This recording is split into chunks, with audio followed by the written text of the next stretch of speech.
PMC പദ്ധതിയിലെ പിന്മാറ്റം സംബന്ധിച്ച വിവാദത്തിൽ PK കുഞ്ഞാലിക്കുട്ടിയെ തള്ളി മുഖ്യമന്ത്രി VD സതീശൻ. പിന്മാറ്റം സാധ്യമല്ലെന്ന് മുഖ്യമന്ത്രി VD സതീശൻ പറയുന്നു. പിന്മാറാൻ അവസരമുണ്ടായിരുന്നെങ്കിൽ എന്തുകൊണ്ട് പിണറായി സർക്കാർ പിന്മാറിയില്ല എന്നും VD സതീശൻ ചോദിച്ചു.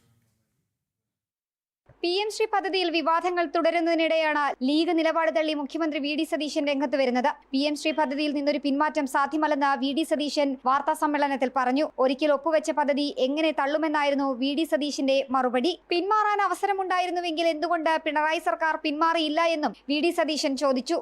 പിന്മാറാൻ പറ്റില്ല, MOU ആണ്. അത് ആ തെറ്റായി വ്യാഖ്യാനിച്ചതാണ് ആ വാർത്ത അവിടെ കൊടുത്തത്. പിന്മാറാൻ പറ്റില്ല എന്ന് ഞാൻ നിങ്ങളുടെ മുമ്പിൽ MOUയിലെ പ്രൊവിഷൻ വായിച്ചതല്ലേ. പിന്മാറാൻ പറ്റുമായിരുന്നുവെങ്കിൽ ഇപ്പോൾ അതാണ് ആക്ഷേപം അല്ലേ CPMൻ്റെ. ഇവർക്കങ്ങ് പിന്മാറിയാൽ പോരായിരുന്നു. അവർക്കങ്ങ് 7 മാസം 8 മാസമോ അവരുടെ ഒരു കമ്മിറ്റി, ക്യാബിനറ്റ് സബ് കമ്മിറ്റി വെച്ചിട്ട് കൂടുക പോലും ചെയ്തില്ല.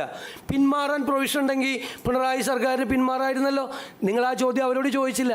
പിണറായി വിജയൻ വന്ന് ഇവിടെ PMC പറഞ്ഞപ്പോൾ നിങ്ങൾ എന്തുകൊണ്ട് പിന്മാറാൻ അവസരം ഉണ്ടായിരുന്നുവെങ്കിൽ എന്തുകൊണ്ട് പിണറായി സർക്കാർ പിന്മാറിയില്ല എന്ന ചോദ്യത്തിന് പ്രതിപക്ഷ നേതാവ് ഉത്തരം പറയട്ടെ. PMCയിൽ വിവാദങ്ങൾ ചൂടുപിടിക്കുന്നതിനിടെയുള്ള മുഖ്യമന്ത്രിയുടെ പ്രതികരണം കൂടുതൽ ചർച്ചകൾക്കും വഴിവെക്കും. കഴിഞ്ഞ ദിവസം ചേർന്ന UDF യോഗത്തിന് ശേഷമുള്ള കൺവീനർ അടൂർ പ്രകാശിന്റെ PMCയിലെ നിലപാടും തുടർന്ന് ലീഗ് മന്ത്രിയുടെ പ്രതികരണവും UDFൽ ഭിന്നസ്വരങ്ങൾ ഉണ്ടാക്കിയതിന് പിന്നാലെയാണ് മുഖ്യമന്ത്രിയുടെ പ്രതികരണം. ജനം, തിരുവനന്തപുരം.